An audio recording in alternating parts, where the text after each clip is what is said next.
Hello, and welcome to the Old Farm Bus Podcast. This is the back of the bus session.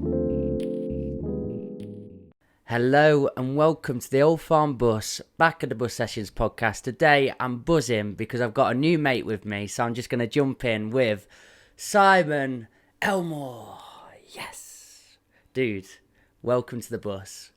Now, we've got a lot to get through, as you've shown me here. This is your whole journey. The reason we connected and met was the football on the Wednesday nights. Yeah. And I remember seeing you. I'd not met you before, and I've been going quite a lot. And I looked over, we were having a bit of a chat, and then I swear to God it went, and that's when I died. I was like, mate, I can't play football now. There's a story there. I love stories and I love people with cool journeys. And then afterwards, we had even more of a chat, and I found out you're doing really cool things with the community and young people, and that's where my heart lies. Yeah.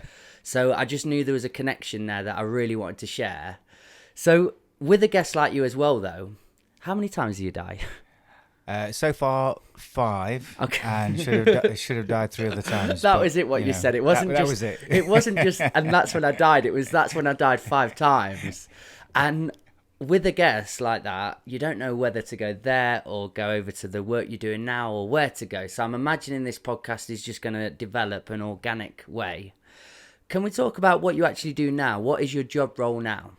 So my actual job role now, I've been fortunate enough to come back to a company called Premier Education, based in the Midlands, and I have the privilege really to go into schools and teach children from the age of 5 all the way up to the age of 18, and try and give them every opportunity to enjoy sports from a perspective of somebody that loves sports and wants to deliver them. So we'll go into schools and do the role of a teacher and really focus on the different elements of sports, from just picking up a ball to throwing a ball to being able to kick a ball, to be able to do some amazing things with different types of sports and achieve. Sometimes I see some kids that are just outstanding, and you go, "Wow, what an opportunity! Where are you going to go? You know, you've got so much option now going forward." And at the same time, I get the chance to go in and do some teacher support. Mm-hmm. So a lot of teachers really aren't comfortable with PE and delivering PE, especially gymnastics. So I'll try and support them through how to deliver. And the key one is how to deliver doing a forward roll. Really? If you deliver it wrong, something going to go wrong. Well, let's try it. Let's see what happens. Yeah. You know, that's the thing. And it's trying to give the children that confidence that there are no boundaries in sports. There are only limitations that you put on yourself, and that's the key. You know, if a child is fearful and a bit nervous, then we take a step back, we go forward. We take 2 steps back, we go forward again, and it's slow development. Where's that ingrained feeling come from for young people? Why do they feel there are limitations, and why do they impose them limitations on themselves? I think sometimes it's just fear. You know, if I get it wrong, does it matter? Judgment. Does it matter? Who's judging them? They're only themselves, but it's sometimes a lot of what they see on TV, getting it wrong, and it doesn't matter. You know, if you're trying something new for the first time, a sport or an activity, it doesn't matter if you get it wrong.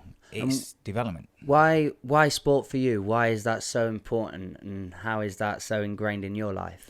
To start with, my absolute reason is my dad. My dad is my role model. He was a PE teacher. Because Elmore is quite a name then in the area. It's a lot of people know my dad. They know me through sport. There's many different ways that we've connected with a lot of people in the past. But he taught at Belper for 37 years, and you know, he was my inspiration to do sport in the first place. I mean, I was doing sport from an early age and enjoyed it, loved it. And as I got older, I'm an only child, so I had to compete with my dad. So you either learn to do sports and achieve and develop, or you lose a lot. And I don't like losing that much, so I had to work hard to try and beat my dad at a lot of sports as much as I could. Was that from your dad? Was your dad very competitive? He was competitive, but he was fair. You know, that's the thing. It's a very fine balance between being over competitive, and nice. Yeah. And I was fortunately in the middle to make decisions, and I was able to do many sports, not just football, cricket, the usual. So I got the opportunity to try everything, have a go at everything, and that's why I'm fortunately in a position where I am today to be able to teach other children and adults how Just to do sport. on a side note, was the competitive attitude of an era? Because my dad's really. I remember we went to Future Ventura or somewhere, and he was in the ping pong competition, Yeah. and he ended up against a guy with one arm in the end game, and he couldn't let him win. And we were like, "Come on, Dad, let him win." At the time, mate, I know that's There's two sides to as this. a kid. There's This two was sides my to this. mentality, but he was absolutely going. Was the other guy in the final? Yeah, exactly. I get this now as an adult, but I remember being as a kid like, Dad. But that I like that about him. I love that. Just treat everyone the same as well if they've got their on their own merit. So, but again, he has just with playing with young kids on the park when we were playing football. Again, he won't let them get the ball off him. There is that age mentality for sure. I just love it. And it's but at the end of the day, it's a learning thing. It's great if you can educate a child. You're not getting the ball. Feel that Why aren't friction. you getting the ball? Yeah. What have you got to do differently to get the ball off me? But you're an adult. It doesn't matter I'm an adult. What have you now got to change in your ability? And what do you need to work on to get that ball off me that's going to make it hard for me to do anything with that ball? It's about...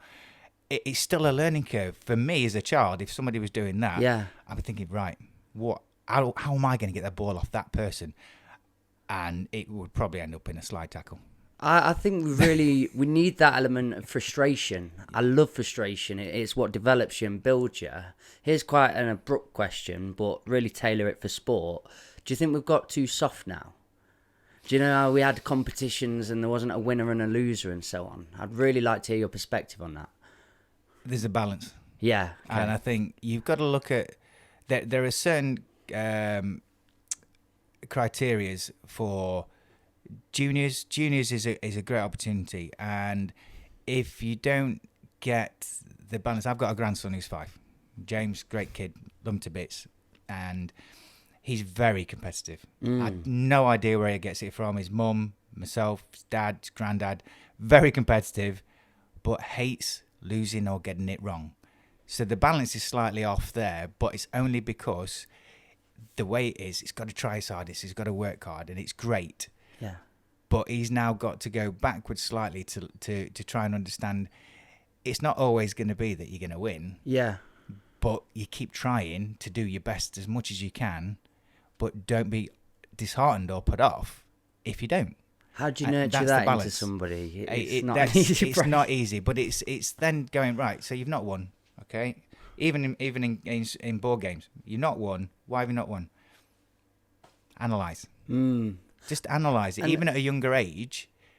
But it's a parent thing as much as anything else. If a parent has the ability to empathise, understand, and deliver, and isn't hypercritical, then you've got a great opportunity there for a child to develop and come on. If the parents and this is very broad, but if a parent isn't as understanding of the sport or an activity that a child is doing, then it's very hard for them to then develop a child into a role and a confidence position where it doesn't matter to a certain point if they win or lose, because they might, again, the child is the be all and end all, but how are you going to get that child to understand fair play, understanding, disappointment and achievement? Key areas there. Yeah, there's big spectrum. How are you going to do that for a child who's 5, 6? It's just overwhelming. Great traits and attributes to learn, though. Yeah. But it's taking pieces out when you're doing a delivery session. If someone's doing it wrong, okay, well, adapt it, try and change it. If somebody's achieving and doing well, develop them on quicker. If a child's getting frustrated and upset, understand what the trigger is for the reason for being upset. Is it something that they've mistaken from what they should have done, And how do you adapt that to make sure that they understand it easier going forward? And for your own development, how do you deliver something to a child that has been frustrated that you can then make sure you don't do that again in the future? Because that has had an effect on you. You need to understand how to accomplish the job better next time. Yeah. And the overall expectation of a child, what do they want to get out of it? Some just want to pick up a ball and catch it. Yeah. Some want to, get a ball, run with it, and play football with it. It doesn't matter what ball it is. I want to play football. Great. So you've got so many different scales of development in potentially one area at one time. And some children don't want to be there. Yeah. How do you handle that? Completely. You've then got to go, right, okay, we're going to start from basics. We're going to do the simple things. And hopefully that coach is going to go, right, we're going to get a trigger. You did that very well. You did that very well. Brilliant. And the face and the enjoyment will get there. Then they want to come and they want to do more and they want to progress and they want to achieve. And then you might, have an absolute star for the future, but they might not even know yet. And just coming back to the winning and losing, how were you at winning and losing? Did you really struggle with the losing aspect? Playing with Dad, yes. Yeah. But that gave me a learning curve that, I'm going to lose because that person's better than me. Yeah, okay. That's where the analysis came into play. So really got to try harder, got to work harder, and there's still a chance I'm going to lose. Still, play a card game. Yeah. Who's in control of a card game? Is it yourself? Is it the other person, or is it the cards? That's why the aspect of a parent just letting the kid win isn't being very realistic to life, and it's not prepping them up to that point of, what it's going to feel like. I think, again, for me, I went down the rugby path. I thought, I'm not going to follow my dad's football career. He was too good for me. So I went down rugby. I was quite a heavy kid as well, so I was a prop forward. And I played for Derby, and Derby had an incredible team. And I've probably played there from 6 or 7 till I was 15, 16. And on honesty, we played at Twickenham, we played all over, and we only lost about 3 times in the whole career of it. And it was so painful when we lost because I'd not experienced that before. And even worse, I broke my leg playing football, stupid game. And when I came back at about 14, 15, we were all going into counties, so Derbyshire and NLD and all that sort of stuff. And then the team started to fade out. And then eventually, after my broken leg, I got put into the B team. And I've never been there. I've been in this team for 10 years. So it was just, it really destroyed me as my character and everything. And then being in a team that 1 week would lose, maybe we'd just scrape a win, however we got through. And I don't think I had a very healthy relationship with losing then. And I turned my back to sport for a long time. So it only took me till recent, really, to accept it. Being a dad, I suppose, where I really want to give them a healthy relationship in that, where you got to be a bit more conscious. But You've got to embrace it. You've got to embrace losing. Yeah. How you embrace it is, it can be infuriating, it can be depressing, it can be lonely, but Mate, even Wednesday nights with us, I can remember when we first played together and they had one less player. Yeah. I thought, I can't lose tonight because they had a player less. Yeah. And if I go home tonight as a loser, I won't sleep properly. you see, that's 2 different aspects, because I turned up on a Wednesday and I enjoyed that. It's a laugh. Yeah. And I don't take anything from that. And I'm competitive. Okay. But because it's such an array of players, different abilities, different age groups, you turn up there and you just go, do you know what?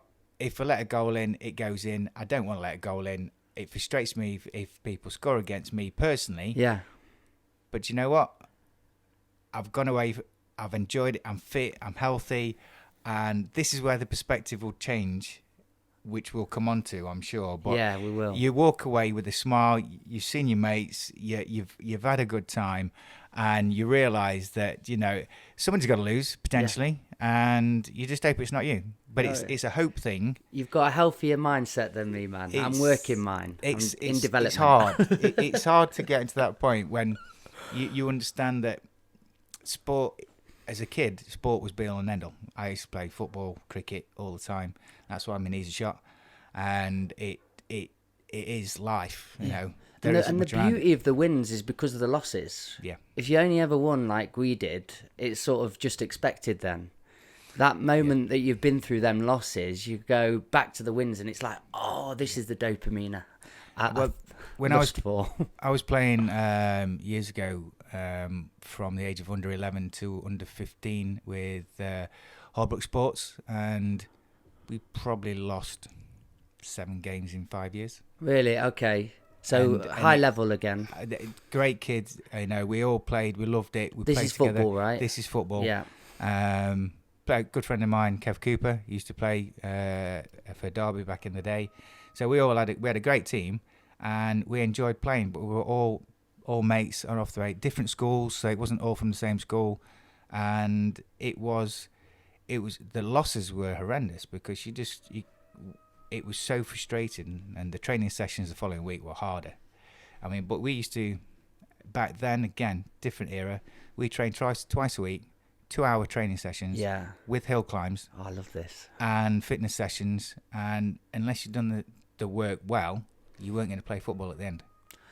And the sense of that's the community fitness. you get from that as well. Do you know? Yeah, unless you're the big fat goalie at the back, and that was me. Well, So, yeah. oh crikey, I was the big lad at the back because I got a bit of timber, and doing jogs through the town and then going up a channel that was extremely steep, and I'm blowing out my proverbial and thinking, why am I doing this? Why am I doing this?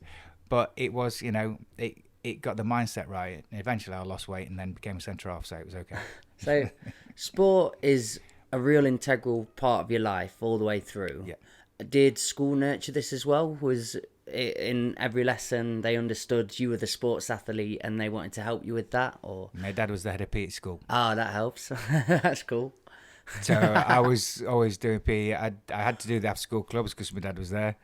I enjoyed it. It wasn't a case that it wasn't a burden. I loved doing sport, and I would help out with the younger age group if there was any need, and just try and develop the next lot of youngsters in the school. But it was my coaching started pretty much at the age of 15.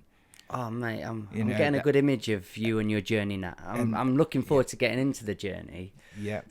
Just thinking for young people, it does seem sport can be quite divisive. It's you're in or you're out in some spaces. I think that's not a good attitude. I've just certain places I've been to, people put themselves out of sport. Love it or hate it. And it's like Marmite, and unfortunately, that is sometimes because of the schooling. Do you think so? Is that something you would attribute that to? Yeah, unless one of the hardest things is to get into a primary school and get children involved, get them engrossed, get them to love whatever their sport is that they pick up a ball. Yeah. Because we go into schools, we teach archery, we do fencing, we do cricket, football, we do bocce, we do mate, volleyball. you're brill. You know, there's so many things to do that somebody will go, I like this.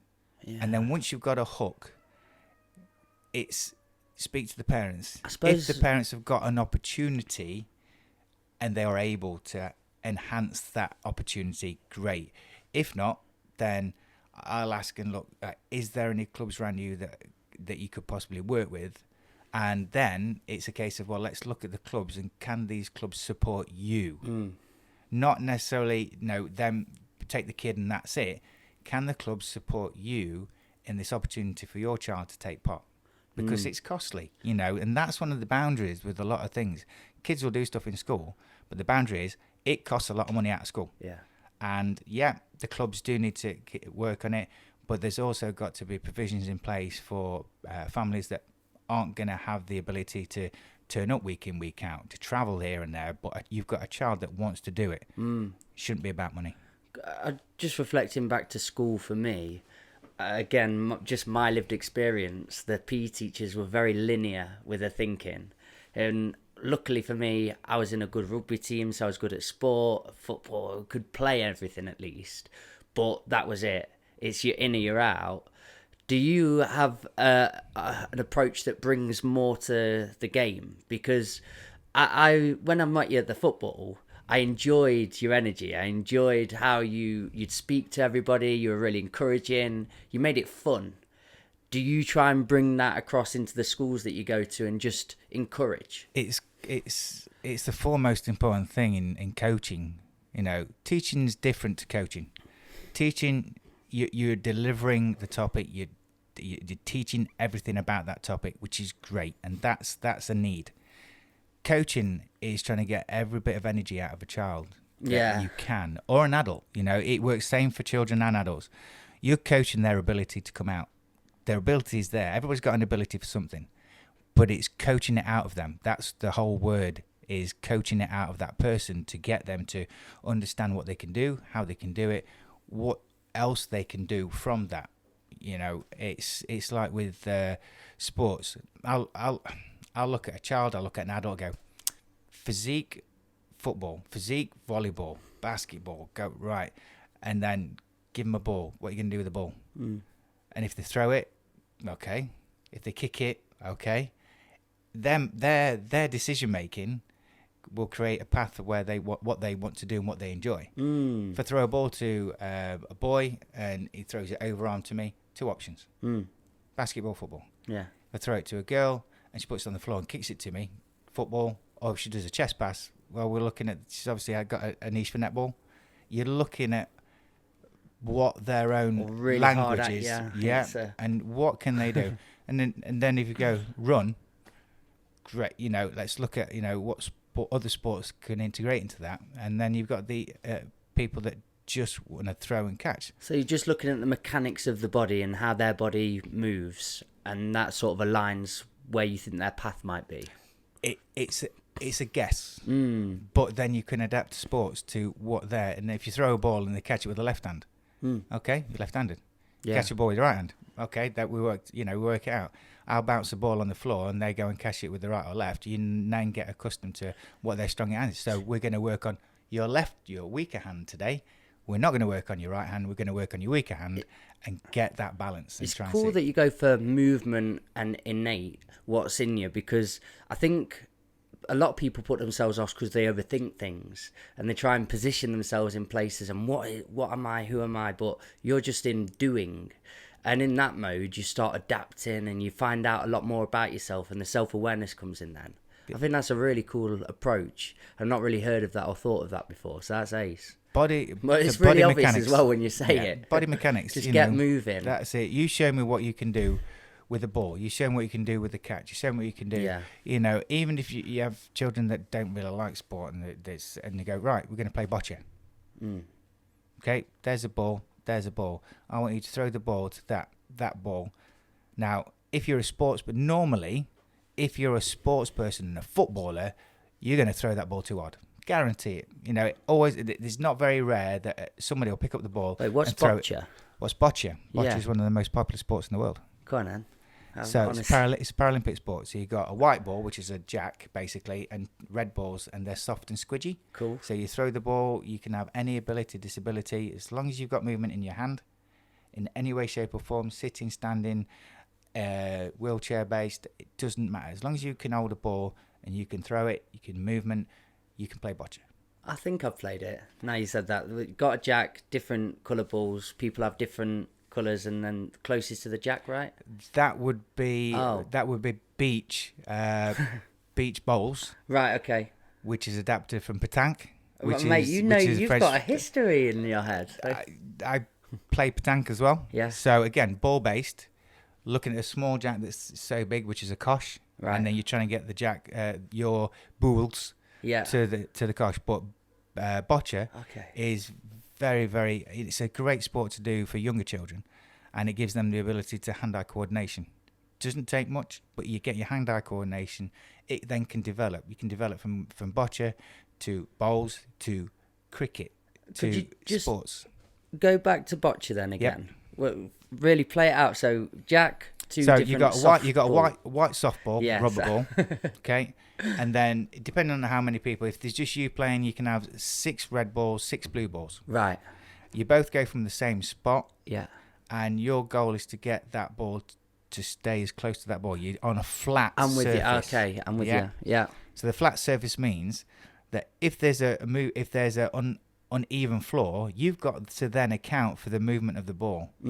So it's not a ballast or anything in the ball. It's the fact that the floor's uneven, and you've got to adjust to how that ball's going to roll to get to the white ball. So if you've got a person that's not as confident, they'll throw it softly, and then they'll build up and they'll build up.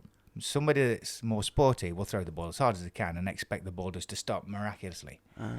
So when I'm doing bocce in a school, I'll normally put the best kid that does sport in that class and the person that's the shyest and doesn't want to do the sport, because this shy kid is going to do better than the one that's good at sport. Interesting. Yeah. So then you create a bit of a link, because this kid's getting frustrated. This kid's doing really well. There's so much the psychology here. And if you can get that bond and go, you know what, you show him how you're throwing it, and let's look at the difference in how you're throwing it to how he's throwing it, to why you're getting closer and he's not. And they might have just gone, I'm going to roll my wrist. Then the If I analysis roll my comes wrist, back in. so that means the ball stops there. So this kid's going, okay. So then you've got then more of a connection, because this kid's probably never done sport with this other kid before, because he's the kid that plays football. Yeah.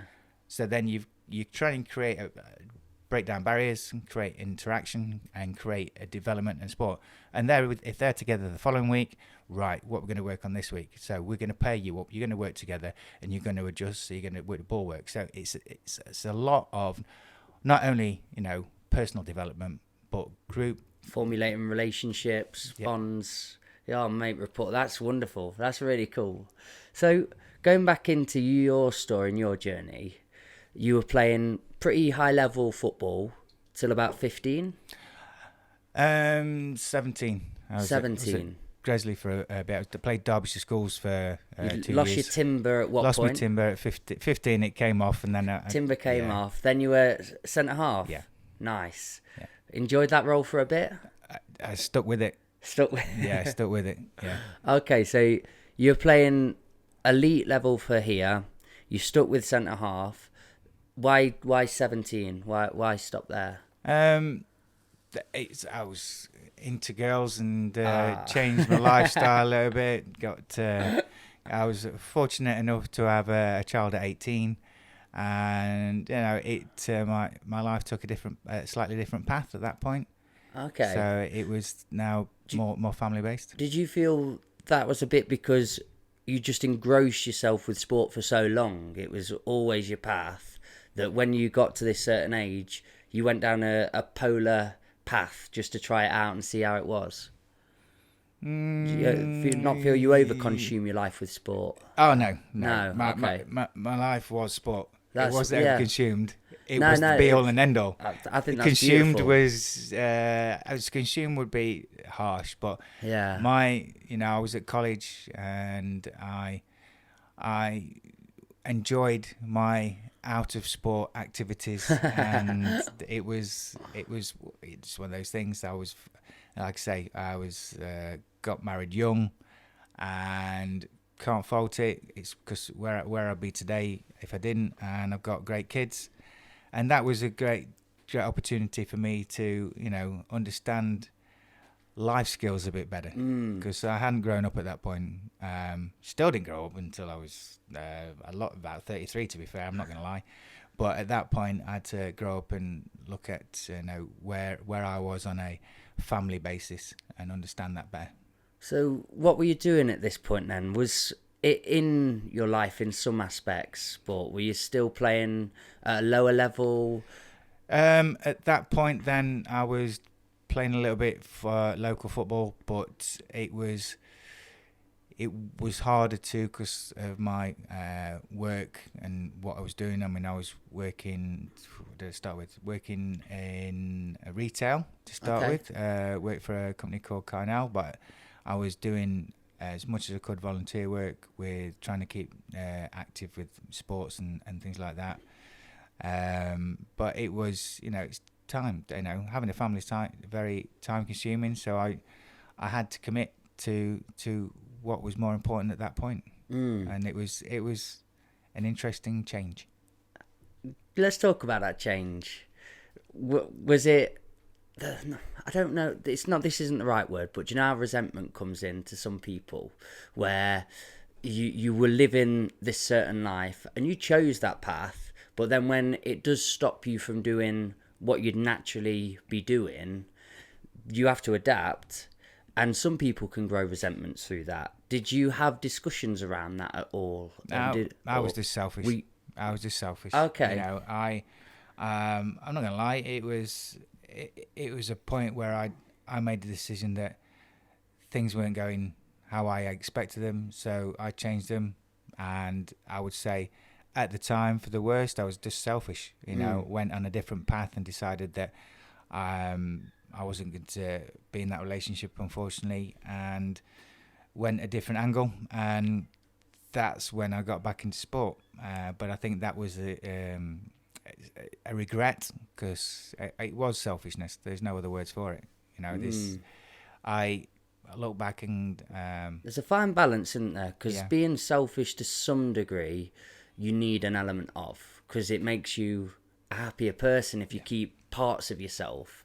I've got friends, I've been this as well, where you get in a relationship and that's it, completely. All your other friendships go, your other hobbies and skills and passions go. but I was married. Okay. So, and again, it was again, I've said this before. It was I was very young, adolescent, and hadn't grown up, Yeah. and that was my biggest problem. Looking back, that I wasn't mature enough to be in a proper relationship or get married or Yeah. have children at the time. To be honest, and that's my fault. You know? Okay, so there's no other way of putting it. you ran into things too fast, but you've got the residue of that now, which is wonderful. Absolutely, yeah. This is it. I mean, I've got two great older girls, and moving on. I've got a daughter that's 17, and she's great, and stepson with my wife now. So, you know, I've experienced a lot of changes.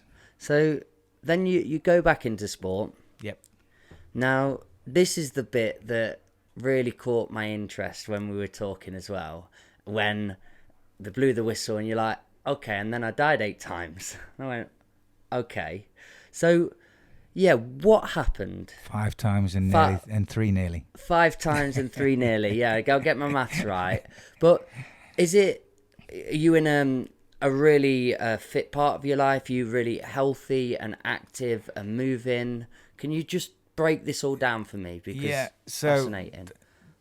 The long story shortened very rapidly is at the age at 26, I was playing football, snapped my cruise shit. Thought that was the end of the world because I couldn't play football for a year. Got back into football, was playing it again, doing a lot of sport and activity, loving life. Got to the age of 33 and out of the blue, had a headache. Got home, was in pain. I'm living on my Todd at that time, and thought, God, I made it up to my parents' house, and they phoned the paramedics. The paramedics came and they took my blood pressure, and it was 230 over 180. Again, unbeknown to me, I got rushed in. Woke up the next day to be told your kidneys have failed, you're on dialysis. Wow. Game over. So this is 33. Mm-hmm. Okay. So from that day, worked out that from that day for the next, I think it was nearly 4.5, 5 years, I had depression. Really? But I didn't know it until I came out of it. Right. How do you know you're in depression if you've never been in it? Yeah. And that's one of the It's key like elements. tepid water. It's like the frog analogy, isn't it? Do you know when they're in warm water and it keeps boiling and boiling? Yeah. And then they eventually die because they can't tell of it. And unfortunately, at that point, I was put on something called peritoneal dialysis, hole in the stomach, and that means you dialyse with a bag of fluid. Bag of fluid goes in, you drain it out 4 times a day, every day, 7 days a week. So your life revolves around dialysis. Wow. And you can't really do sport because you can't get infections. You get infections, then you're going to be in hospital. So cruise ship was at 26. Yeah. End of the world for a while. You couldn't play football. Selfish. Yeah. And Were you then? Did you have the operation? Did you get it fixed up, or were you just playing through? So Because I did mine at a similar age. I damaged it playing football. The hallowed turf of Rowsley on the hill.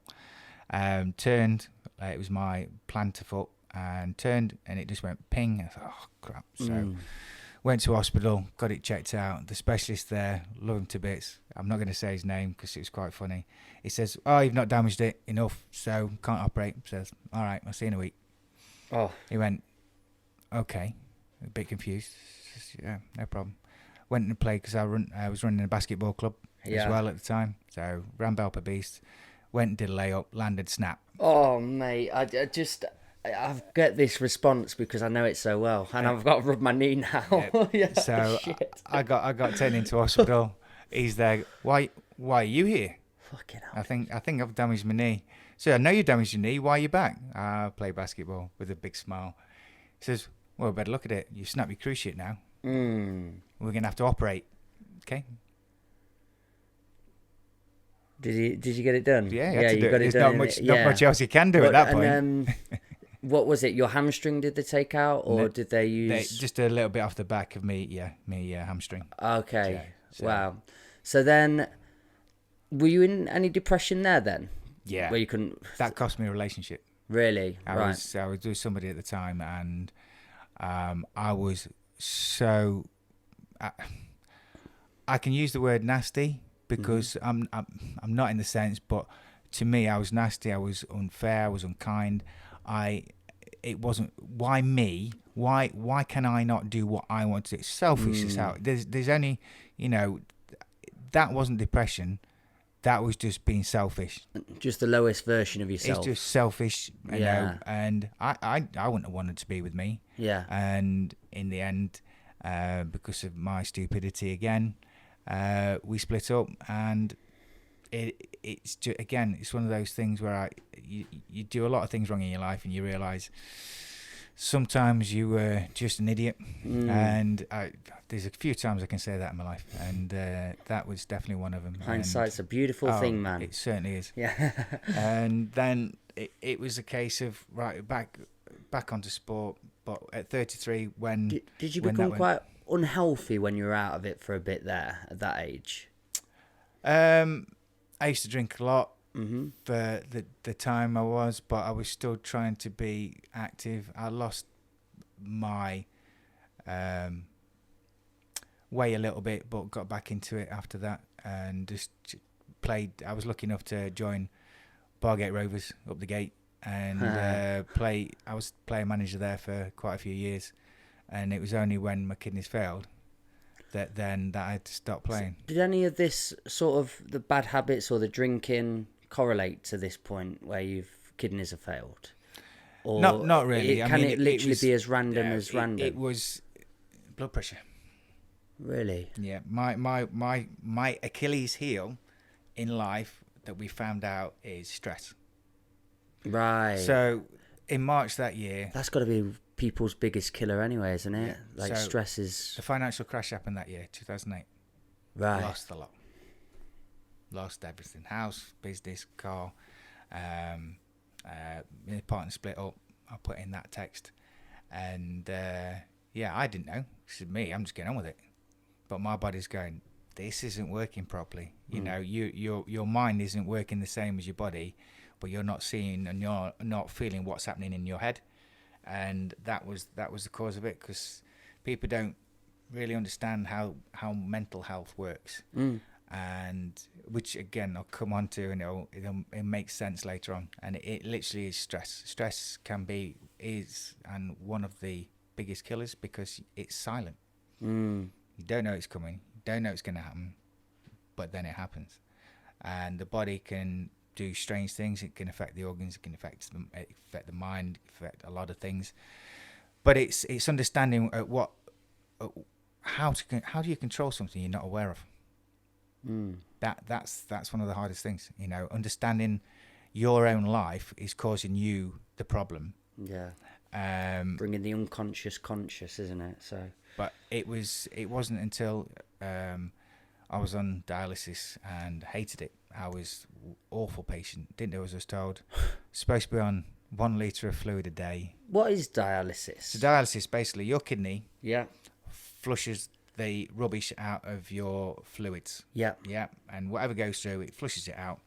So your kidney acts as a filtration. Mm-hmm. So with dialysis and peritoneal dialysis, a bag of fluid goes into your peritoneum and draws out the toxins, and then you empty the bag of fluid out, which should be normally about 2 litres of fluid. Then you put more fluid back in that stays in your body, so you always have to have fluid in. Once you've drained it out, you put it all back in. The other type of dialysis is hemodialysis. So, see my arms? Yo. Yeah, I did. So I caught those. I've got 2 holes there. To the cameras if you want. Yeah. So, fucking hell. Yeah. so on here, that's where I started my dialysis originally. 2 holes in there, but that's later on, which I'm sure we'll come to. But so how that works is 2 needles go in, blood comes out, goes into a machine, goes back in. Simple. 4 hours of dialysis should be the norm. 3 times a week.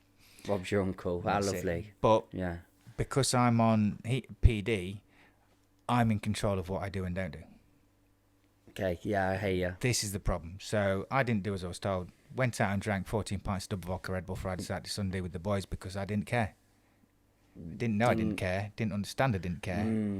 But in my head, Just a lack of at the self-love, weekend- lack of self-worth. but I've got to keep doing what I'm doing. During the week, my best friend was Jeremy Carl. Oh, really? Yeah, get you.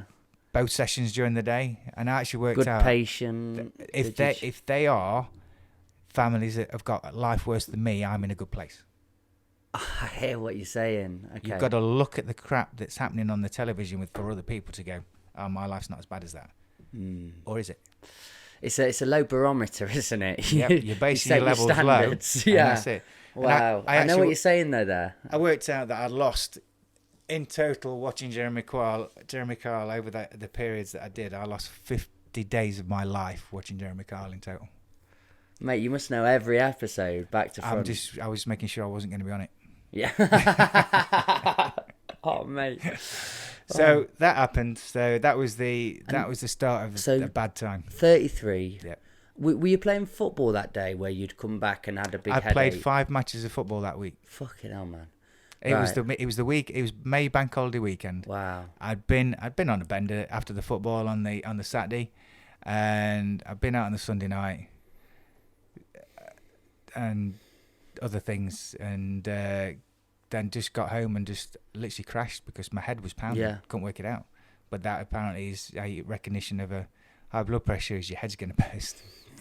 Was it that bad? Did Yeah, it really, I can only say it was like a migraine. Never had a migraine. Yeah. That's I the get only ya. way I can describe it is it was going to burst, and there's So nothing I Robin can gonna do yeah. to control it. I once had my cap on too tight when we were in Edinburgh together. And it was on my temple. You do when it blow off. Mate, I couldn't work out what had gone wrong with me, and I was really worried. And I just took my cap off, and Chrissy looked at me and went, "What is that?" And it had, like, entrenched in my head. I took it off, and it was just so nice. So yeah, I wasn't dying, thank God. Hypochondriac, but okay. So you've been rushed into hospital. This all happened so fast. You're on dialysis. The depression was during here. Then it was 33. That's the start. That's the start. That's the start. Big catalyst. Yeah. Now, okay, so where did it start getting real to you that you were depressed and severely depressed? I didn't realise I was depressed until 4.5 years later. Oh, so did you kind of have to get out of it to see where you were at?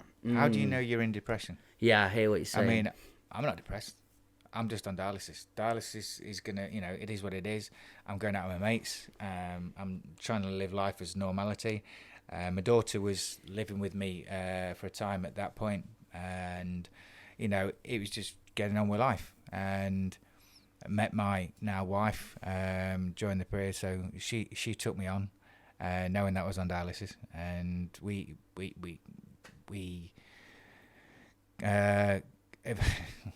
I actually asked her to marry me because I said I'm going to die soon. So you might as well will you marry me? That was your words. Mm-hmm. What? What do you say to that? How can you say no?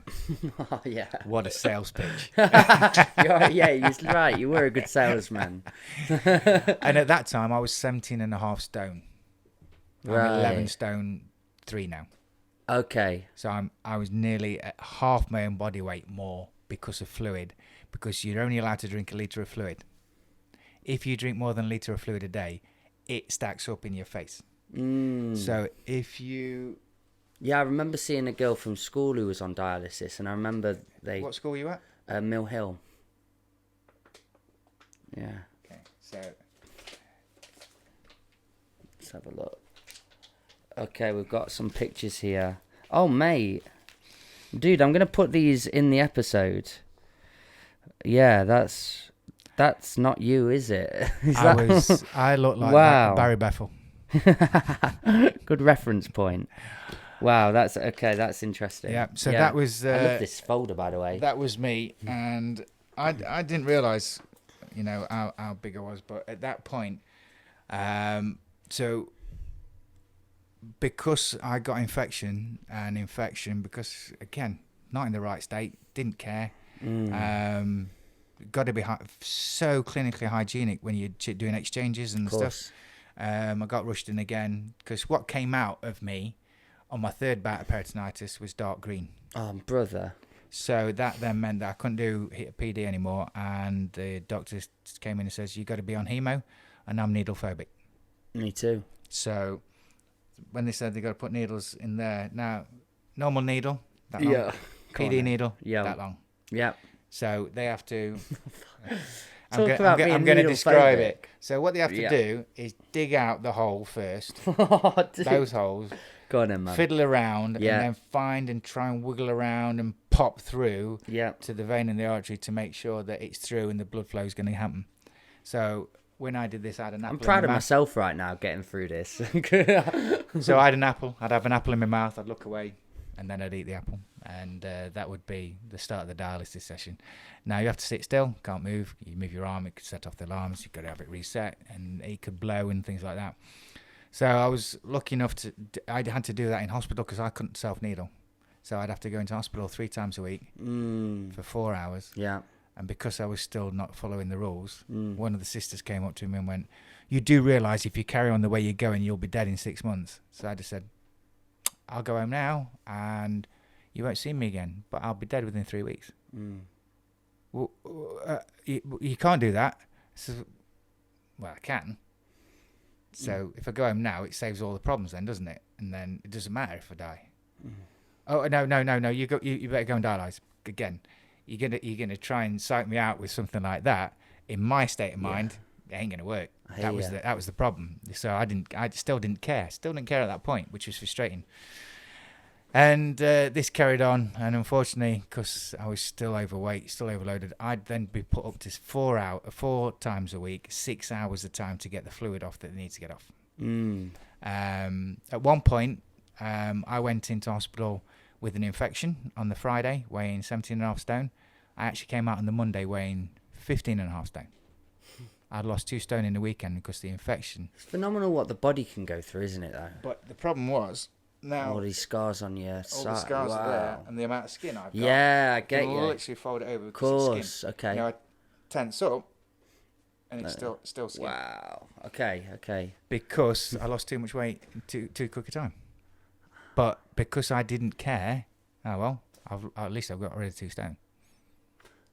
Where was the lack of bother and care for yourself come from? For me? Yeah. Why did you not care about yourself so much? Because I'm on dialysis for the rest of my life. I'm never going to get a transplant. Yeah. But did you feel like you did care about yourself prior to that? Yeah. I respected myself, looked after myself. But... So there's a massive element of self-respect there. And then you just reached this element of hopelessness, really. You thought, what's the point? Who's in control of my life? Yeah. Who is in control of my life? It's not me. Yeah. Dialysis is in control of my life. Am I going to get a kidney transplant? Probably not. Wow, okay. I hope so, but realistic. Normally people, they get put on the list and you'll have a bag next to the door ready to go. What's the point of having a bag? And was this when you died? Then there was the headache and the failure. Did you die on that table then? No. Okay. So we haven't even got there yet. Dude, you've been through some stuff. So okay. We get now to 2013. How old are you there at 2013? 2013, 10 years ago. Just so we don't miss it then. Yeah, 38. Okay, because I don't want to miss this bit, but when you went through depression and you didn't know you were going through it, and then you had to get to the, this standing point to be able to look back and go, wow, I was really depressed. What took you on the slope upwards though? What was the philosophy, or was it? We'll have to get there. Oh, really? Yeah, that's way ahead. That's ahead. That's way ahead. So right. This is where we get to 2013. I'm on dialysis. I've got a job. I'm working. I'm working for a company. I'm business development manager. I'm traveling all over the country. I'm working stupid amounts of hours because in my head now, it's all about I need money. Why? Can't live off benefits. Benefits are bad. Can't live off benefits anymore. I need a life. I need to work. So I'm dialyzing still 4 times a week. At this point, 3 times a week. And I'm on. So my life was get up on a Monday morning at 4:30, have a shower, travel to Chester, do a day's work there, stay overnight in a B&B, do another day's work in Chester, travel back to Belpo, dialyse on the way back at 7:30 at night at the Royal at Derby from 7:30 till 11:30, get home for 12, get up the next day at 4:30, travel over to Cambridge or Norwich, do a 2-hour day there, travel straight from there to dialysis at 7:30, get off dialysis at 11 o'clock, do a day shift in Derby, do dialysis Saturday morning, have a bit of a life at the weekend. That was my life for that was nearly a year. And then January the 13th, I was home with a wife, and this is where smoking saved my life, which is bizarre. I don't smoke. Okay. But the wife smokes, so she went downstairs. I was in bed, going to sleep. She shouts up, "Can you bring my phone down?" Took her phone down, went outside, stood there with her as she had a cigarette, and she asked me a question. I just went, Oh, She man. says, "You're just going to sit inside." So went sat inside. She came in and said, "Smile at me." Oh, And my mate. face had drooped. She says, "You've had a stroke." Simple as that. Nice, just calm as anything. Phoned the paras up. Paras came, took me away, rushed me in. If she hadn't said, "Can you bring my phone down?" I'd have got in the shower at 4:30. I'd have driven all the way to Chester. Got to Chester about 7:30, 8 o'clock. Not spoke to anybody by that point. Maybe spoke to somebody or tried to speak to somebody after that, by which stage time's elapsed. So get rushed in, can't speak, still can't speak when I'm in there, and I blagged my way out of hospital. I shouldn't have done, but I did because I didn't want to be there.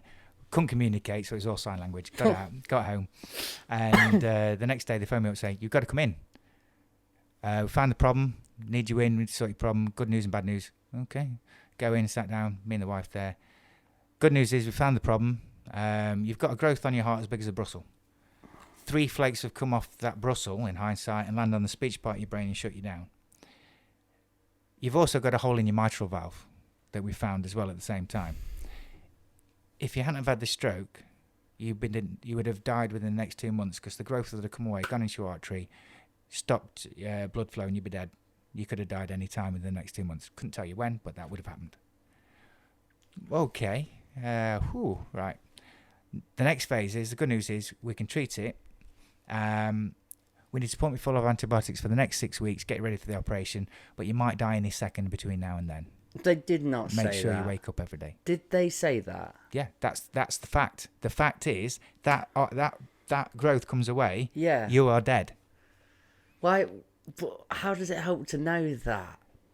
Because they've got to give you facts. The choice is, do I stay in hospital or do I go home and potentially my wife wakes up next to a dead body? Mate, I couldn't imagine that's living the reality in that. of the question. What's the wife your looked at me mindset and just doing went, here? "You're going in." Yeah. But how did you live that 6 weeks? So that was the start of insomnia. Really? Oh, mate, yeah. I closed my eyes. This is a Am I going to open my eyes mad again? podcast. So I slept an hour a day for the next 6 weeks. That was pretty much it. I didn't want to close my eyes. I don't want to, the song, I don't want to close my eyes. I really did not want to close my eyes. Aerosmith's got nothing on this. And it literally was until the day of the operation. In my head, I thought I was going to have keyhole. Not really, no. But in my head, yeah, because I've got a strange mentality. So the day I got the day before the operation, they gave me this sheet of paper. It's saying, "This is what's going to happen to you." And I just had a panic attack. The wife came down, calmed me down, and went in for the operation. So, I mean, it should take about 8 hours in and out, job done. 18 hours later, the wife was told, and this is unbeknown to me at that point, because she kept a lot from me for my own benefit at that point. I'd been on the table, died twice on the table. They brought me out in a heat wrap, sedated for another 24 hours, unsure whether I was going to come out of it, be there, wake up, have everything in place or not. And fortunately I did. And I'm still dialysing. I'm over at Leicester, dialysing 3 times a week. And it was just insane. So she's going... It'll make sense that later on about how her mental health is, because obviously she's gone through that. I'm on a bed, I wake up, I open my eyes, I crack on. I've died twice. Not a lot I can do about it. So that was phase 1. So I then got transferred back over to Derby to find out that the hole in my finger, and you've seen Hellboy? Yeah. Yeah, that was my arm. Really? Yeah, it's crustated and broken over because my fistula at that point on this arm got infected so bad that it crusted over into red, because that point had gone through to the bone, so you can see the bone on my finger, because it split, and basically it was rotting away because I got sepsis. Fucking hell, dude. So at this point, they come in and go, "Gonna have to chop your hand off in 3 days, finger off in 3 days. You might lose your hand in 5, because we can't control it." Thankfully, me stepmom got the heart, the kidney, and the hand clinic in the same room, and went, "You need to sort this out." And my head was just going into explosion. I'm going to lose my hand. I'm going to sue the world. Everybody's going to get sued, because they should know that this has been happening for a while. So the hand clinic just went, "Yeah, we'll sort it out. We'll tie off his fistula, put another one in that arm, and he'll just need 18 months of physio to get it right, and he'll be right. It's fine. Don't worry about it." And they were right. The best hand clinic in the UK is the Royal Derby. That's why it is the Royal Derby. They treat the hand specialists for the Royals. So they stuck to it. They did what they did, and that is my crooked finger. So can you move around? Yeah, You can move do it. all your cool stuff with it. Tenpin bowling. Hey, nice, yeah. So Does it come in handy at all? so at that point, going, right, okay, the next thing, you've got abnormal heartbeat. We need to reset your heart. Right, okay. So I'm still in there to take me under. I died twice again, because I'd had that much general in the first operation that it hadn't been accounted for kind of as it should have been in the second. Oh, wow. So gone again. Came out of that, my renal consultant came up to me, love her to bits. "If you ever have general again, I'll kill you myself. No more generals for you. No more. Okay? Sorry." And then after 7 months, I got let home after being in hospital all that time. And 2 weeks later, I got rushed in with hypertension, heart rate of 222. 222? That's the highest reading they could get, because there was no other. Yeah, no it other, doesn't go any no further than that. So I got rushed in, and at this point, the registrar, Adam, who's known very well, followed me through from renal, came down, sat with the wife, and said, "It's got half an hour to live." She went, "Right." What on earth? Yeah, half an hour to live. What, in front of you as well? Or I'm not there. I'm not there. It doesn't matter to me. Of course you're not, yeah. I'm the one on the bed. Yeah, Nothing matters to me. It happens, and that's it. Yeah. The wife's the one that goes through it. Wow. So she was told that, made the calls to everybody, and he came in and went, "We've got an option. What the We've got an option. This is a whirlwind, man. If we go against protocol, put him on dialysis. He's either going to die anyway, he's going to die because of the dialysis, or the dialysis is going to save his life." And she just looked at him and went, "He trusts you." Because I made a promise to him, because he was the one that took me in for the stroke. And I promised I'd never go against anything he said ever again. And I said, she went, "Yeah, do what you need to do."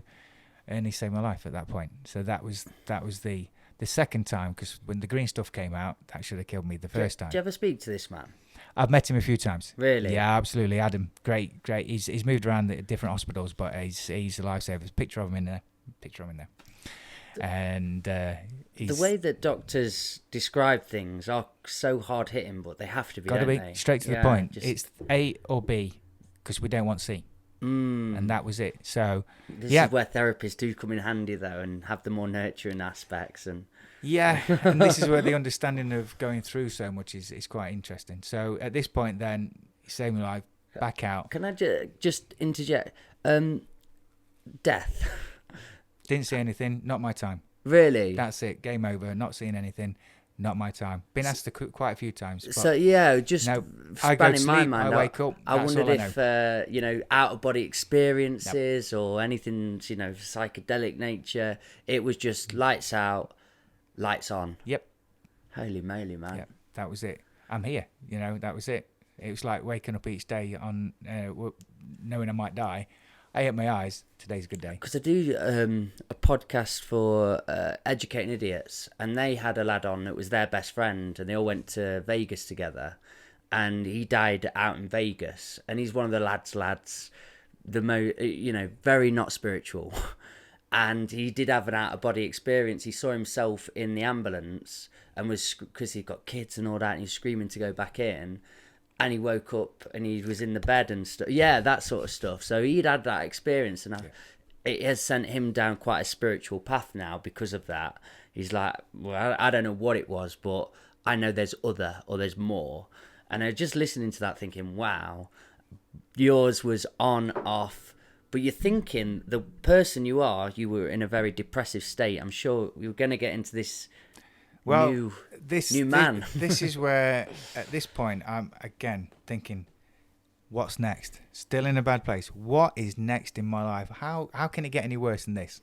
And I'm the wife's amazing. Mandy, incredible woman.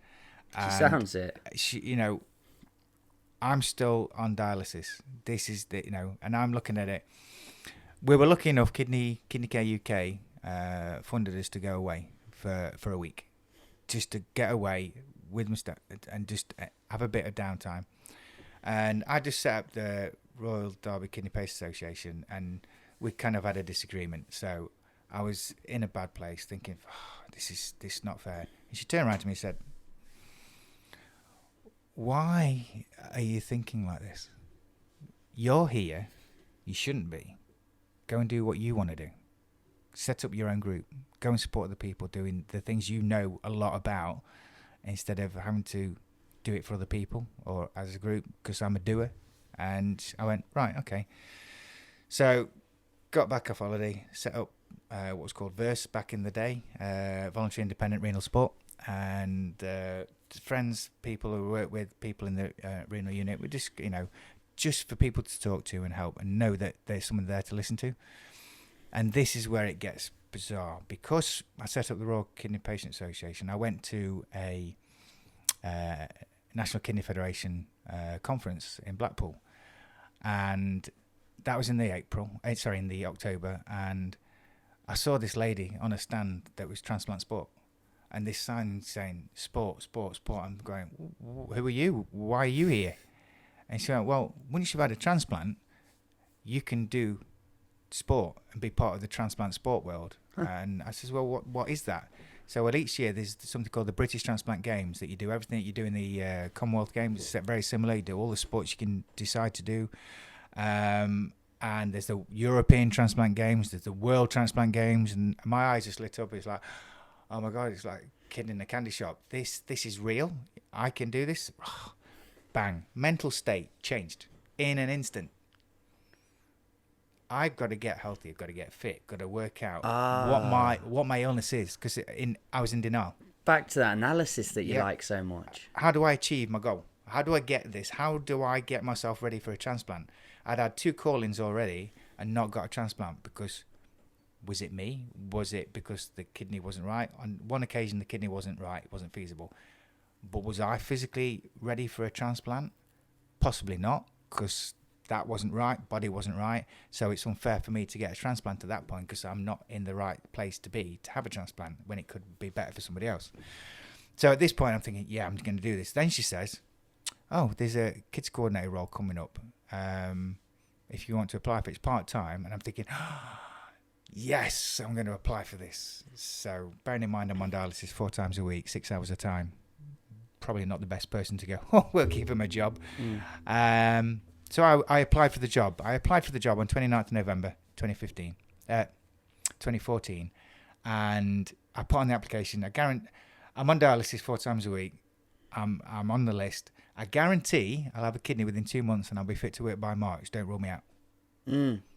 Dello looked at that and gone, no, and didn't get the interview. So on the 21st of January 2015, I had to go over and speak to my mother-in-law and let her know that the holiday she booked to Menorca in 5 months' time, that in Menorca has no dialysis facility, that I'd have a kidney before I went. It's okay, I sold her the dream. Yeah, everything's going to be fine. No worries, don't worry about it. I'm going to get one. Same night, my dad turned up at 6:30 and says, I'm going to donate you my kidney. I went, wow, okay. So I phoned up the transplant unit, left a nice phone message saying, you need to help me out. Mother-in-law's going to kill me. If I don't get a kidney soon, I'm a dead man. But in all seriousness, my dad wants to start the process on a transplant. Give me a call tomorrow and we'll have a chat. The next morning at 10 o'clock, I get a phone call. Hi, Simon, I've got a kidney for you now. I went, whoa, what? That's not how it works. I don't phone up. I says, I know, we heard the answer phone. This has freaked us out. This isn't how it works. I says, I know this isn't how it works. So my first thought was, I'm going to the British Transplant Games in 6 months and 6 days. Bearing in mind, you can only take part if you've had your kidney 6 months. Timing. The date of me having the call was the 21st of January, less than 2 months before when I'd said, I'm going to have a kidney in 2 months and I'm going to be fit to work by March. I'm going to the World Transplant Games in 7 months, the month after the British Transplant Games. I'm going to get a gold medal and I'm going to meet my donor family and I'm going to give them my first ever gold medal. That's what's going to happen. Nobody knows that yet, but that's it. And that's what I told the wife. That I told the family. I said, this is it. This is what needs to happen. Transplant. I had a blip on day 2. Basically, I had a bleed the size of my fist of blood that came out of my kidney. They had to just rectify it, and sort it out, which they did. By day 4, I was doing 3.5 miles around Nottingham City Hospital with my drip stand, walking and talking. I'm on a mission. I'm walking. I'm talking. I've still got slight insomnia. What else is there to do? And unfortunately, due to my warfarin, because I was on warfarin for my heart, I had to be in there longer than normal. So I walked and talked for a long time until they let me out. And it was at that point where I went into the Nottingham Transplant Team meeting with my drip stand. I'm sat there in my gown, and they're going, are you lost? I'm going, no, I'm going to the British Games. When did you have your transplant? Just under 2 weeks ago. Are you going to be able to go? Yeah, 6 months until the Games. Yeah. But, and again, reality, I was not stupid. The sports I chose were lawn bowls, 10-pin bowling, archery, table tennis, and I put my name down for the cricket ball throw and the 4 by 100 metre relay, just in case I was fit enough to do it at the time. So that was my goal. That was my rehab. That was my focus. And it was, that was all guns blazing. Got to get fit, got to get happy, got to get into the right place. And I was lucky enough that got healthy, did all the sports, because I've not done many of those. I've thrown a cricket ball, obviously I play cricket, but not done any of the sports before. So I knew that I wasn't going to be treading, going out there with the aim to win. I'm going to go out there and give it a go and do my best. Always want to win, don't get me wrong. But got to the British Games in the July. Took part, did the 10-pin bowling, got a bronze, did the table tennis, got a bronze. How many people are involved here? In each age group, 6 age categories. So you're looking anywhere in my age group between, at that time, there's probably between 12 and 18 people. Nice. Lawn bowls, didn't get a medal. Not happy. Archery, got a bronze. Ball throw, got a bronze, and got a silver in the 4 by 100 metre relay. Had you been training your arse off for this as well? Not the athletics so much. Okay. So, one foot in front of the other, run. I don't know what else to say. That's the relay. But everything else, I was giving it a go. I went to a bowling alley in Nottingham, in Ilkeston, and by chance, this is where fate kicks in. Went there, saw the manager, Andy, And he said, right, you want to learn to bowl? He says, yeah, I'll teach you the basics. He says, I haven't got a ball. He says, I tell you what, have a look on the racks to see if people leave the ball because they blame the ball for them not having a good game. So they'll leave the ball. I'm thinking, well, that's stupid. Why would you do that? So I went, okay. So went over, picked up a bowling ball and thought, this is all right. This weight's okay because obviously a bit weak at the time. And okay, rolled it round and engraved in it was Simon. Okay, so that's my ball. Yeah. So that's the ball I used for 4.5 years to bowl with. Bowled straight, and then went to Argentina the following month. Fortunately, got funding to go there, and I did the Tenpin bowling captaincy for the team, and we came back with, I think it was 8 medals in total, 4 golds as a team, silvers and bronze. And when I was there, the first sport I did, and this is quite relevant to my background, they put me in a pairs with somebody to do a sport called tejo. Nice, yeah. Okay, tejo Yeah. is like... Do you have to get the in? You have to get that. It's Yeah, Argentinian. okay. So like petanque, balls, Yeah. but with discs. So Interesting. round discs. So you throw smaller round discs, and you have to get the bigger round discs as close as you can to those discs. Nice. Hand-eye coordination. Obviously, we'd never done it before. Sam was with me, never done it before. So I was partnered with him. And because we beat everybody and got through to the final, because Sam listened, I coached him.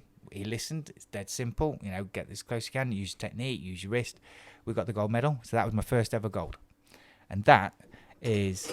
Yeah, you've got it with you here. Same, Only the gold. well, that You can hold it to that boy, yeah. That's not the real one. Okay. Okay. Can I feel it? Yeah. So that's Nice. Oh. that was what I got the following day in the Tenpin bowling with Sam. Me and Sam bowled together, and that's my gold medal from that. The reason being is I'd made a promise, and my promise was that I was going to meet my donor family, and I was going to give them my first ever gold medal, and that was still on the card. So I'm still on a mission at this point. So I'd done the World Games 2015. I did the European Games the following year in Finland, got 2 gold medals, and then did the British Games the following year and got 2 gold medals. Mate. Yeah, So okay. Yeah. Now I can actually talk. Click to, it back on. Yeah. There you go. There you go. You can say, yeah. I can talk to. I can send a letter to my donor family. I've achieved so much in just over a year. The hospital give you all their details and everything. No, Okay. I send a letter Yeah. to the hospital, then forward it on. Right. If the person wants to reply, they will forward it back to the hospital. If they don't, I've sent my letter and that's all I can do.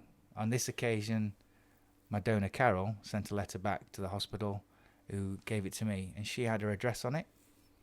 At the time, she lived at Castle Donington, 10 miles down the The road. thing with donors, what can the implications be on a donor? Can they go through, like, what are the struggles that we can go through if we were to donate? Bearing in mind, this is a deceased donor. Right. So I got a letter back from Carol, John's wife, who passed away. Right. So this is the mental side of it. Is sometimes donor families, they've said yes, but they don't want to discuss. They've lost a loved one. Right. You know, this is the bottom. They've lost a loved one, someone they love. Carol wrote back and said, "Thank you for writing to me. You're the only person out of 10 people that received stuff from John that passed away." So his heart valve went to 4 children under the age of 4 and saved their life. The rest of his organs, other 6, including me and a kidney and liver, heart, lungs, went to other people. But I was always going to message and get in touch with her and say, "Thank you. This is what you've allowed me to do since I've had my transplant." And we went back and forth with letters, and we'd set up. Have you ever heard of the Walk for Life? Guys in pink tops went round Derbyshire and things like that. Yeah. That's me. Right. Okay. Okay, so Wow. me and Gary Spenlove, and a lot of support and a lot of work. We did a Walk for Life, a 100-mile walk Stupidly, I carried a bowling ball on my back because we went to all the hospitals en route. So Chesterfield, Mansfield, North Notts, South Notts, QMC, Ilkeston and back. And we did all the bowling alleys on the way as well, just for something different. Stupid mistake, never doing that again. I had it.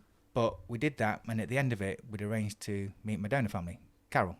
Wow. At Derby Conference Centre, that's where I was working with Premier at the time, and got to meet her and her daughter and say thank you. And was that quite an emotional moment for you?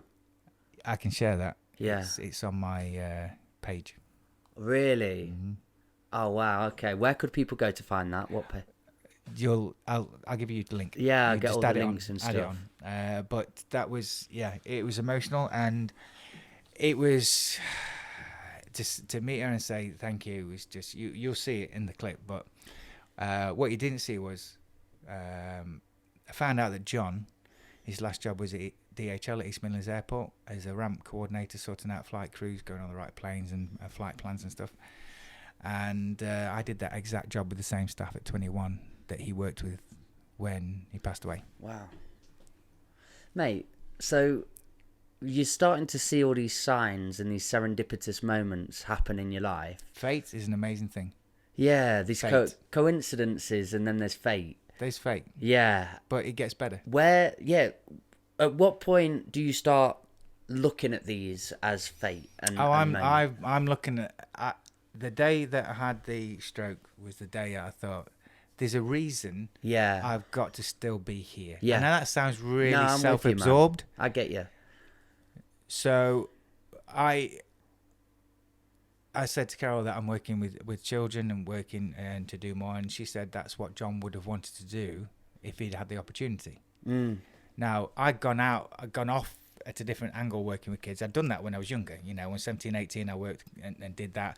But I decided, I've come back to that role, and I've been able to do so much to support others, volunteering work, and I've gone into work with Transplant Sport. In 2019, I actually worked for Transplant Sport as a kids coordinator for 3 years, and loved it to bits. But and I know I'm dragging on, but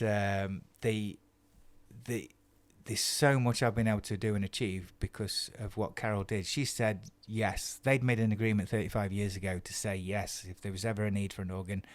John unfortunately had a second brain hemorrhage. That's the reason he passed away. And I cannot say thank you enough to every family that has said yes and maybe not had a letter, maybe not had contact with their the people that have received organs, but on their behalf, I guarantee that they think about it, and they do. When we meet up with the transplant games, we think about the donor families and what they've allowed us to do, and it's emotional. What we can do is only down to them.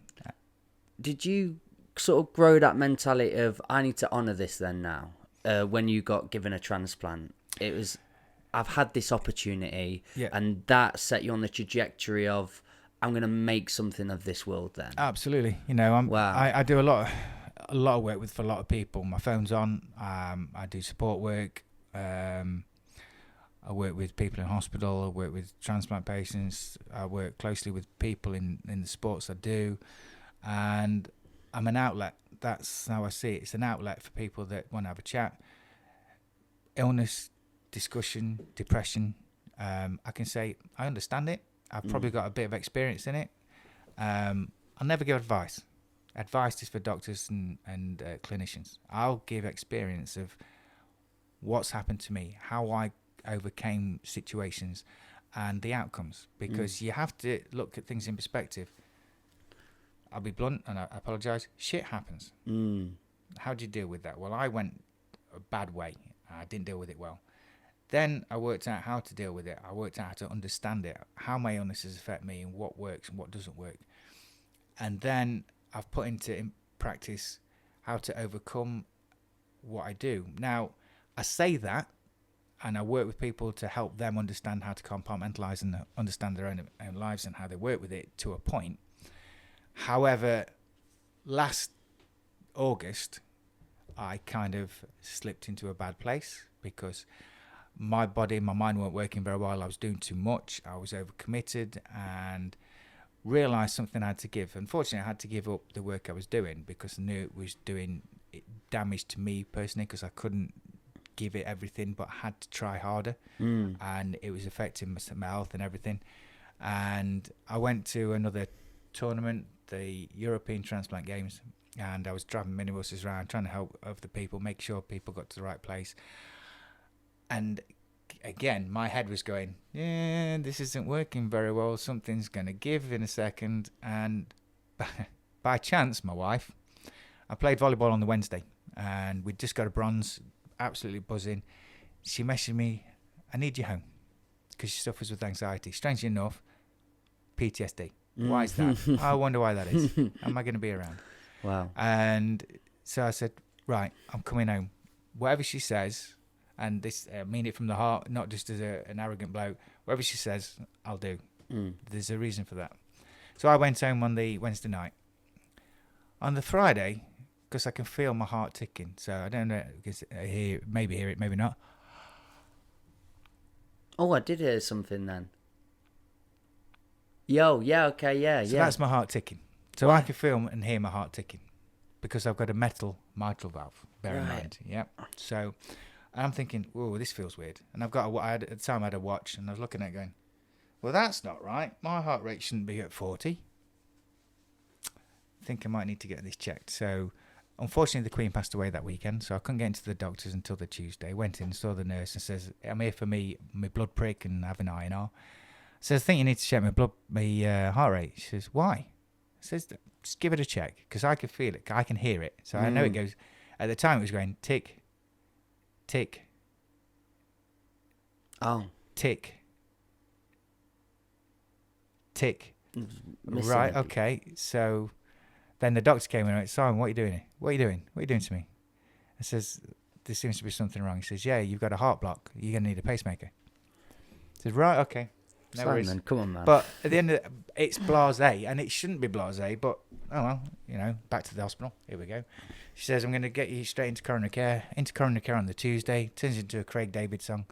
Test Wednesday, Thursday, Friday, Saturday. Died on the Sunday. Transferred to Leicester on the Sunday afternoon. Pacemaker fitted on the Monday, out on the Tuesday.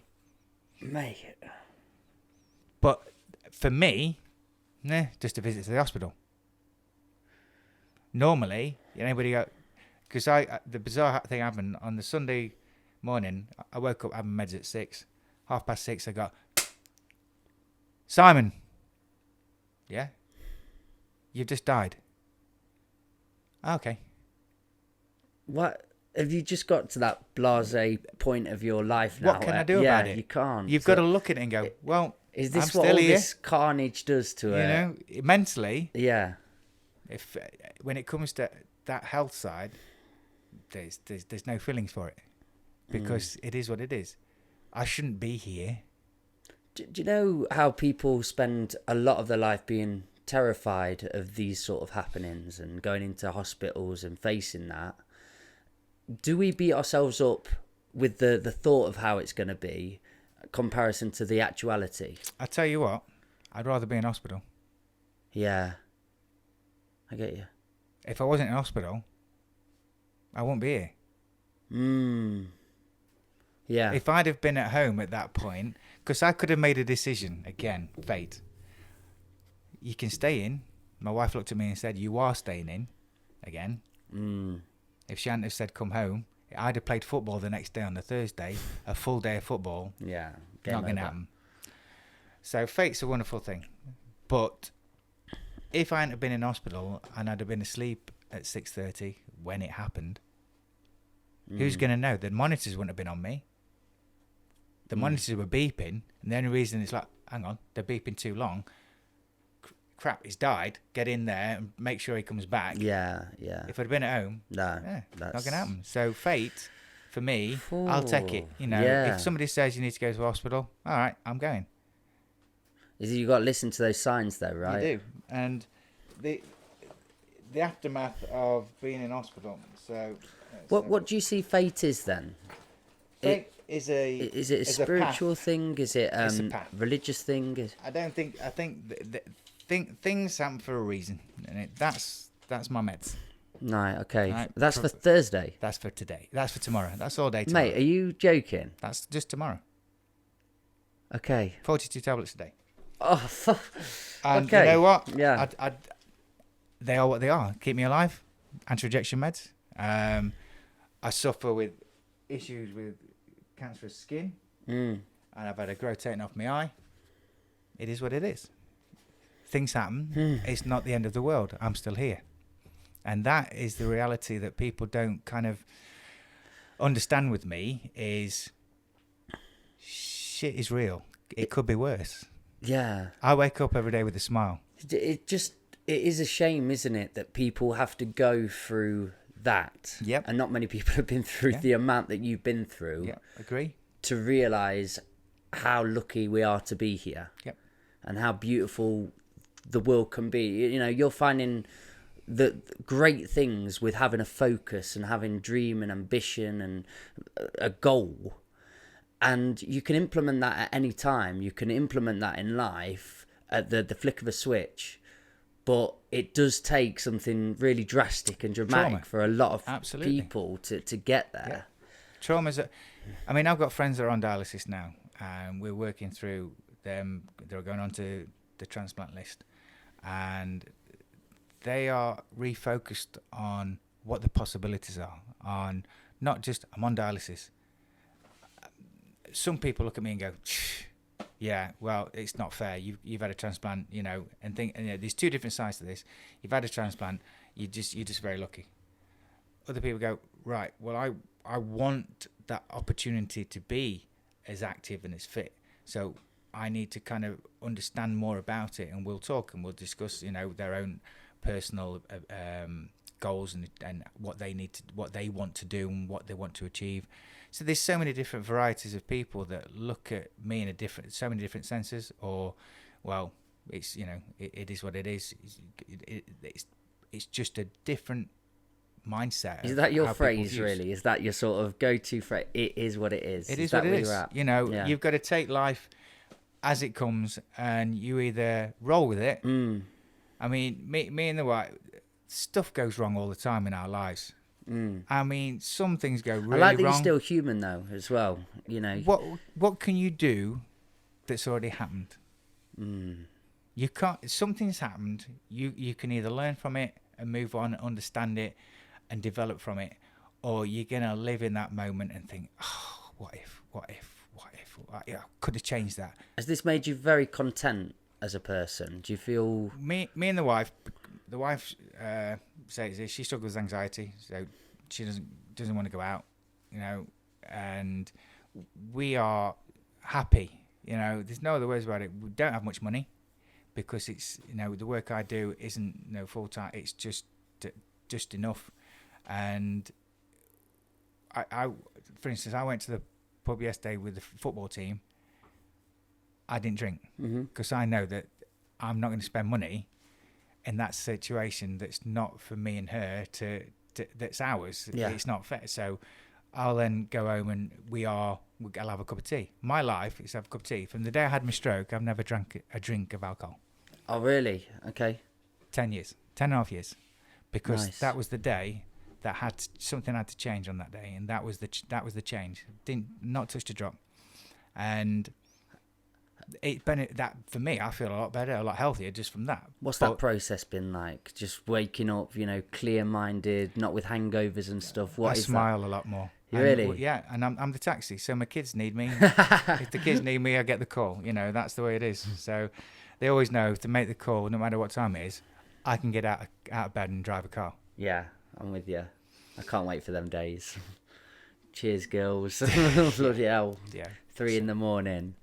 Mate, this is a heroic story. Seriously, I've never met a person like you. I've met a lot on this podcast even, but to go through everything you've gone through and meet the person I'm meeting now, where you are smiling, you're so positive and optimistic of life, I find it fascinating. You're a fascinating human.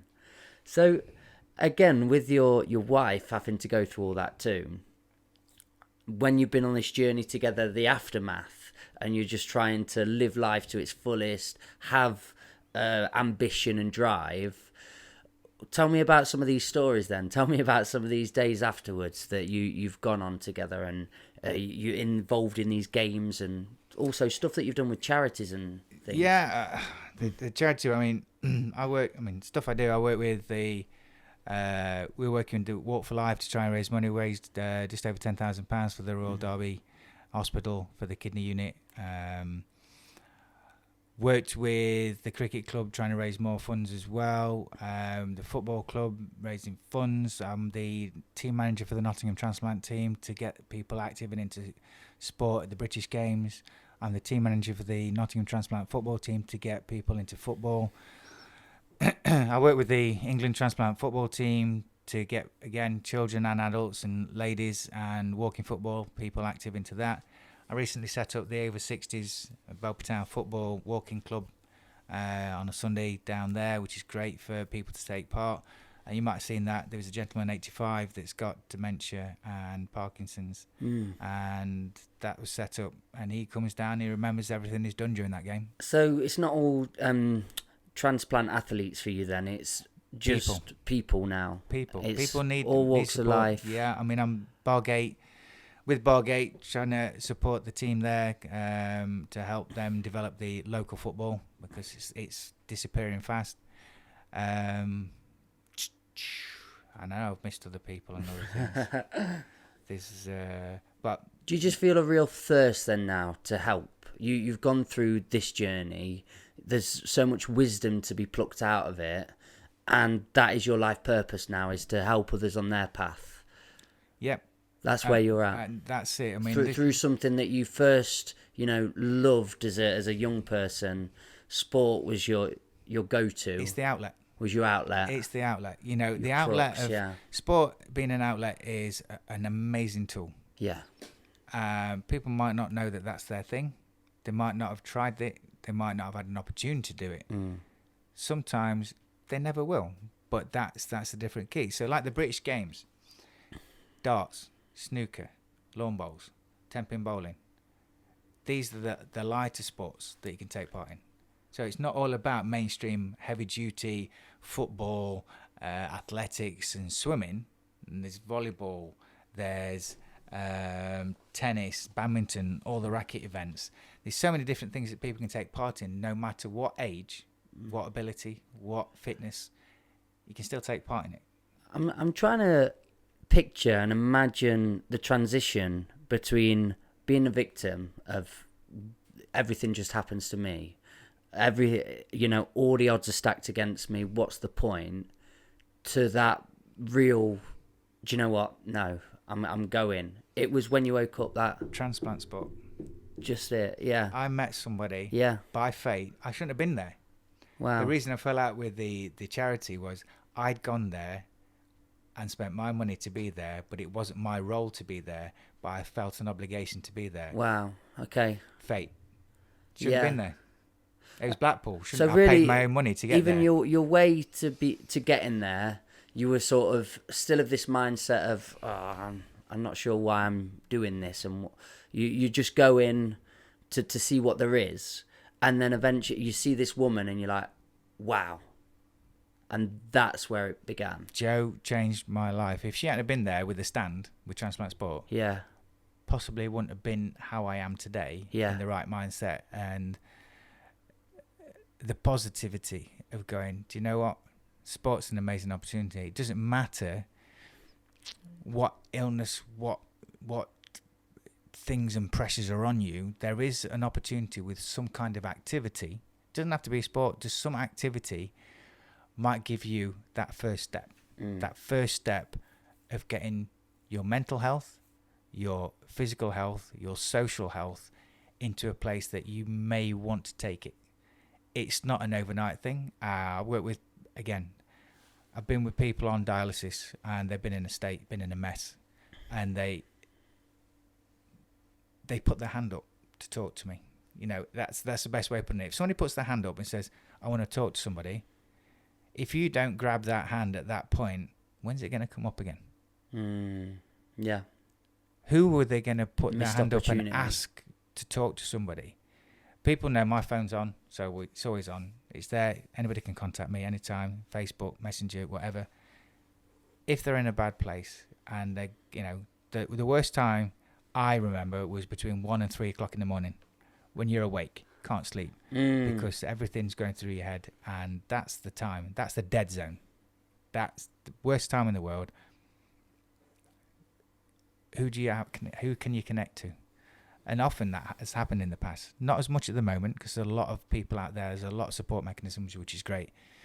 But I'd get a call, and I'd sit there listening. Not necessarily saying anything, just listening. Yeah, I think that's an underrated skill nowadays. Listening, 2 ears, 1 mouth. Yeah. Listen more, talk less. I like that a lot. 2 ears, 1 mouth. Double the amount of listening. Yeah, because it's not about, if somebody's calling you, I've got a lot of stuff I can say to people. Yeah. But it's not about me, and a lot of people say, yeah, you say that, but you're always talking about yourself. But, it's timing. You talk about people. If people ask, I've been into hospitals and done walk rounds and said, hey, you right? Do you want to talk? Yeah. And they'll start talking to me, and they're kind of opening up, and I'm in my GB kit, and they go, well, what do you know about transplant? Because they look at you and think, well, you've not had a transplant. And I go, well, do you want me to tell you? I'll happily tell you a little bit about me. And they go, well, have you ever been on dialysis? 7 years. How long have you been on? A year. Okay. Yeah. We've opened a door here. Yeah, hey, We have a common denominator, but you're hopefully not going to be on dialysis much longer than a year. Would there be no point me going over and giving them advice and talking them through it? Not advice. Exactly, yeah. Never advice. I hear, yeah, okay. It's you're only given experience and understanding and listening. That's a skill in itself. But empathy is a lot stronger, I feel, than sympathy.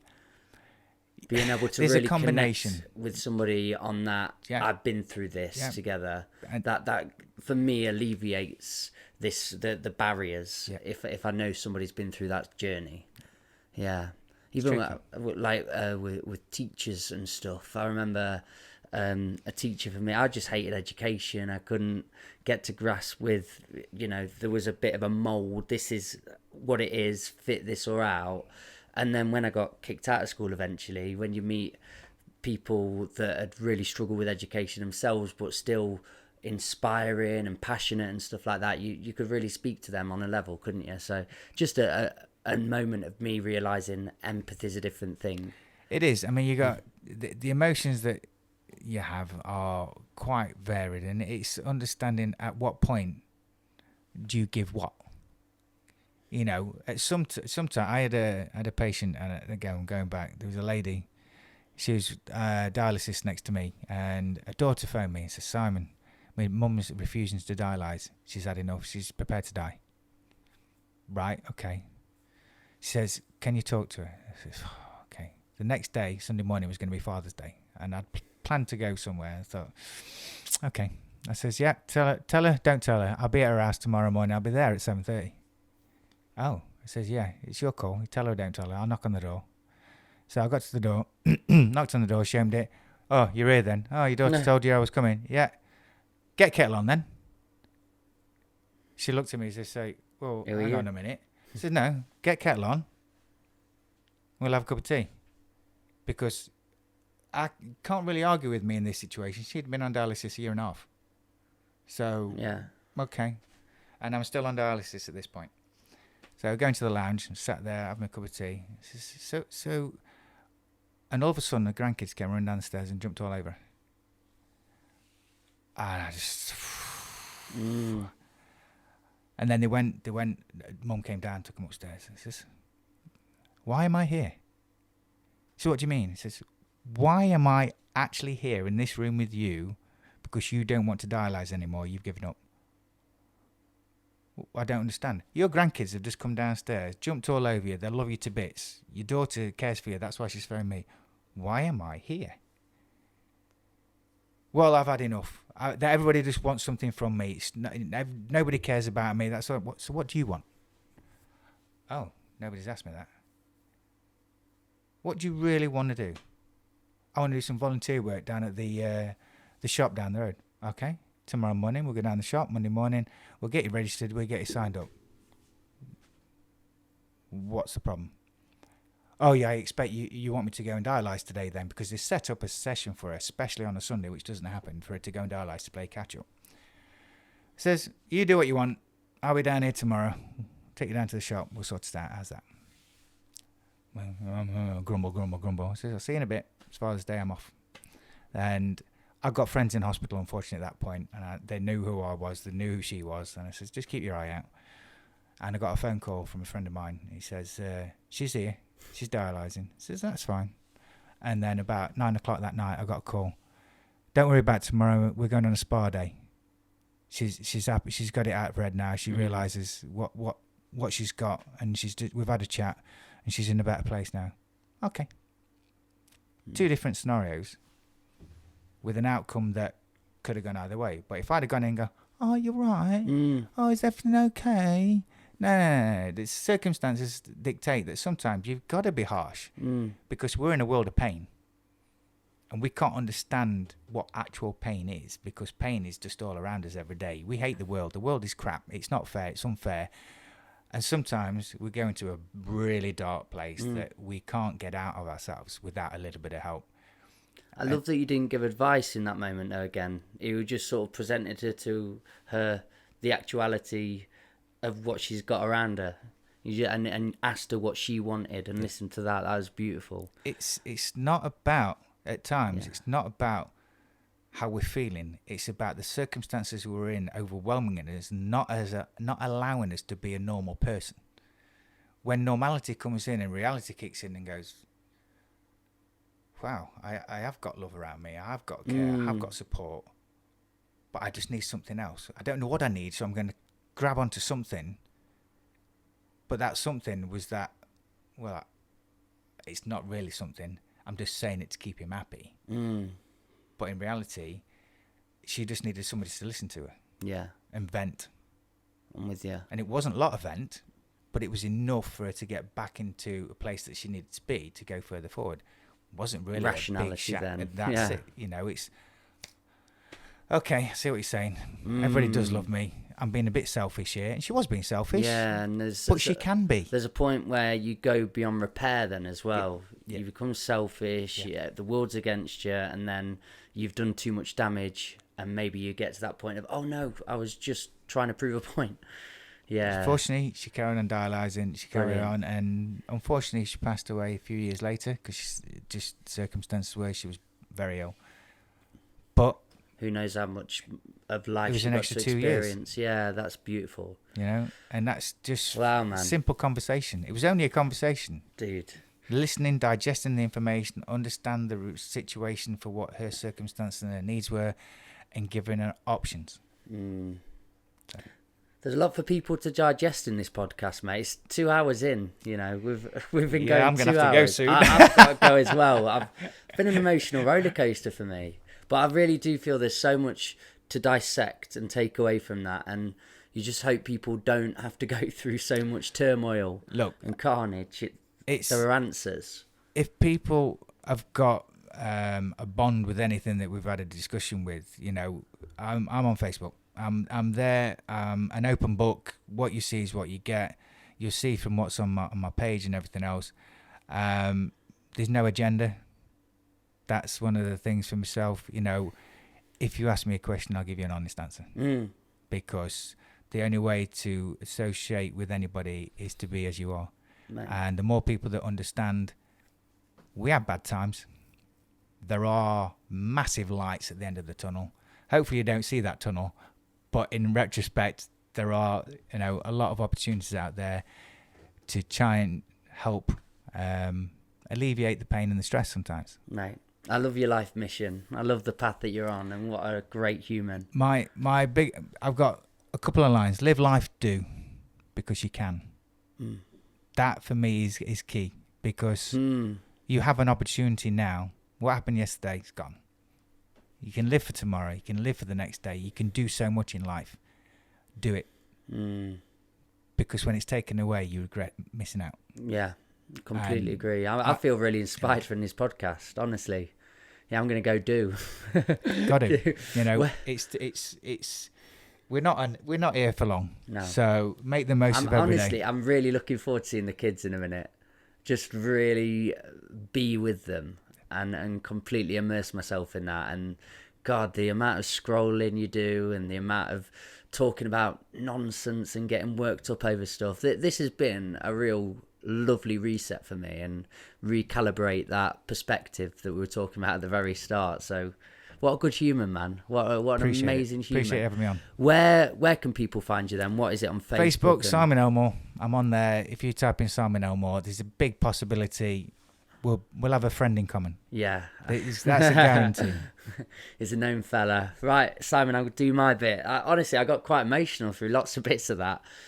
Guys, you've been a part of the Old Farm Bus, Back of the Bus Sessions podcast. I'm going to leave you on this. I always do, and I always will. Just be nice to one another. You're a beautiful set of buggers. See you later. Wow.